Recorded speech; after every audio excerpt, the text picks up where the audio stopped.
आज एक ऐसे शख्स के बारे में बात करेंगे जिसके बारे में आपने शायद बहुत कम या फिर ना भी सुना हो, लेकिन वो क्या, उनका नाम क्या था, ये जानने से पहले वो क्या थे ये जान लेते हैं। ये आज़ादी के आसपास की बात है। उस वक्त दिल्ली का माहौल काफ़ी ख़राब था। तो एक बार एक मौलवियों से बातचीत के दौरान किसी ने उनसे कहा कि पंडित जी, अगर तुमने कुरान या हदीस पढ़ ली होती तो अपना ये यज्ञोपवीत तोड़कर और अपनी चुटिया कटा के तुम अपना खतना करा लेते। ये बात उन्हें काफ़ी चुभ गई और ये सच भी था, क्योंकि उन्होंने कुरान और हदीस पढ़ी नहीं थी। तो उन्होंने फ़ैसला किया कि वो कुरान और हदीस पढ़ेंगे। अब इसके लिए मौलवी ढूंढना बहुत मुश्किल था, क्योंकि पहले से ही माहौल में बहुत तनाव था। लेकिन आखिरकार उन्होंने एक मौलवी को ढूंढ निकाला जो अपंग थे, और उसे राज़ी भी कर लिया कि वो उन्हें कुरान की तालीम दें। लेकिन मौलवी साहब ने उनके सामने कुछ शर्त रखी। मौलवी साहब ने बोला, क्योंकि मेरे लिए ये कुफ्र है कि मैं किसी काफिर को कुरान का पाठ पढ़ाऊँ, तो इसलिए तुम्हें मेरी कुछ शर्त माननी होगी। पहला, मेरा खाने पीने का इंतज़ाम करना होगा। दूसरी बात कि तुम्हें इस चीज़ को सुनिश्चित करना होगा कि मेरी सुरक्षा को खतरा ना हो, मतलब मैं तुम्हें किसी गुप्त स्थान पर ही तालीम दूँगा।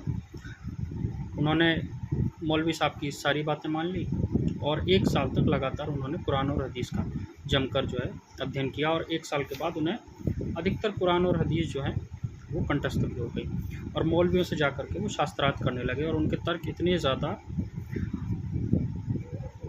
अच्छे हुआ करते थे कि आखिरकार अंग्रेज़ों को भी शास्त्रार्थ पर जो है प्रतिबंध लगाना पड़ा। अब ऐसे ही हिंदू समाज में आर्य समाज और सनातनी 2 तरीके की परंपराएं होती हैं। तो जिनकी हम बात कर रहे हैं वो आर्य समाज ही थे, लेकिन उनके ज्ञान और उनके तर्क इतने ज़्यादा मजबूत थे कि सनातनियों ने भी उनको पंडित की उपाधि दे दी थी।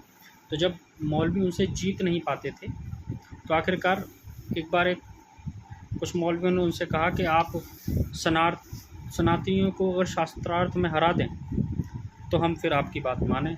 आप आपने कुरान हदीस के मामले में तो चलो ठीक है, लेकिन आप अपने ही सनातनियों को शास्त्रार्थ में हरा करके दिखाओ। तब उन्होंने मौलवियों का जवाब दिया कि आर्य समाज और जो सनातनी होते हैं वो कैंची के 2 फेरे होते हैं, जिन्हें ओमकार की कील में जोड़ रखा होता है। और हिंदू समाज में मान्यता है कि कैंची जो है वो अगर खाली चले तो अपशगुन माना जाता है। इसलिए आप जैसों को बनाया है ताकि ये 2 फेरों के बीच में कभी स्थान खाली ना रहे। तो ऐसे जवाब देने वाले ये जो शख्स थे, इनका नाम है पंडित रामचंद्र दहलवी।